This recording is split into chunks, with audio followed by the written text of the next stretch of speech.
I'm sorry, I didn't hear you, Are Jay. the thoughts in the mind of Allah distinct or not really?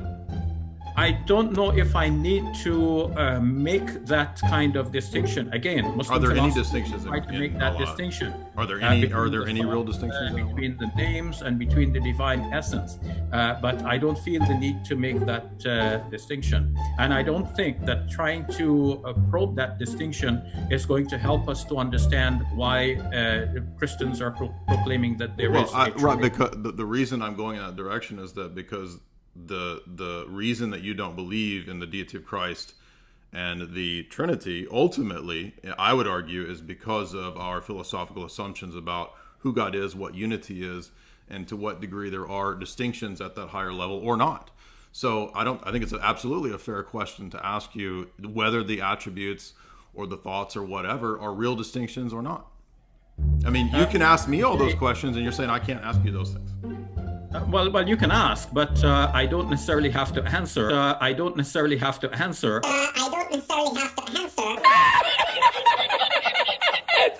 And my refusal to answer. Well, I thought you were here to defend the unity of God. Let me finish that thought. So my refusal to answer would not be a capitulation to accepting the Trinity. Let me point out that our Jewish friends would have presumably the same problem that you are thinking that Muslims should have. Sure. And yet our Jewish friends have not seen the necessity to adopt the Trinity doctrine into their religion. How is that relevant? What? Monotheists. How is that It is relevant? How relevant is that relevant? because it shows that Jews who have been abiding by the Old Testament and who would presumably have a similar Yeah, problem. but you believe the texts were corrupted by the Jews.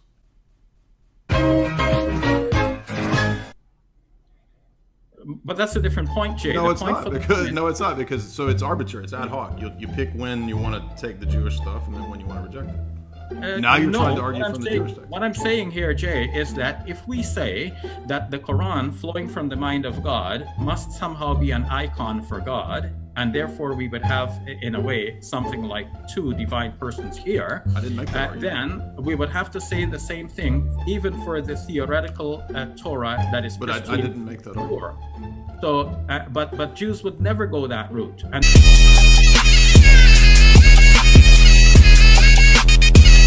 Muslims don't have to It go doesn't that matter route. what route and- Jews go though. And Jay, Christians did not go that route until first they started to accept Jesus as a divine person, which in its day was a very common thing for people to do, to accept a human being as God. And then they tried to come up with a philosophical justification for having done this. And as part of that justification, they eventually arrived at the doctrine of the Trinity. So the Jews corrupted the text when you need to look at the text being corrupted by the Jews, but then when you want to refer to the Old Testament as authentic and a genuine revelation of monotheism that you want, that's fine. And then you ask me all these questions about the Trinity, but if I ask the same questions about the Islamic doctrine of essence and attributes, you say I don't have to answer those questions. Well, to me, I think that, I mean, you don't have to, you're right, but I mean, how are you avoiding the question? By the way, I didn't say that because there are real distinctions that proves that that if the Quran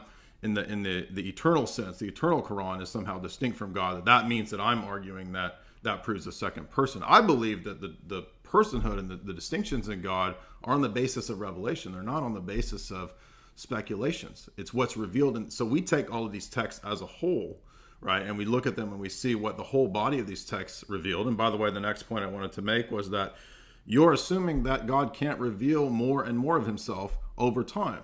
I mean, your own theology argues that God reveals more and more of himself over time, with the Quran being the final capstone that corrects, the previous mistakes and errors of the religion.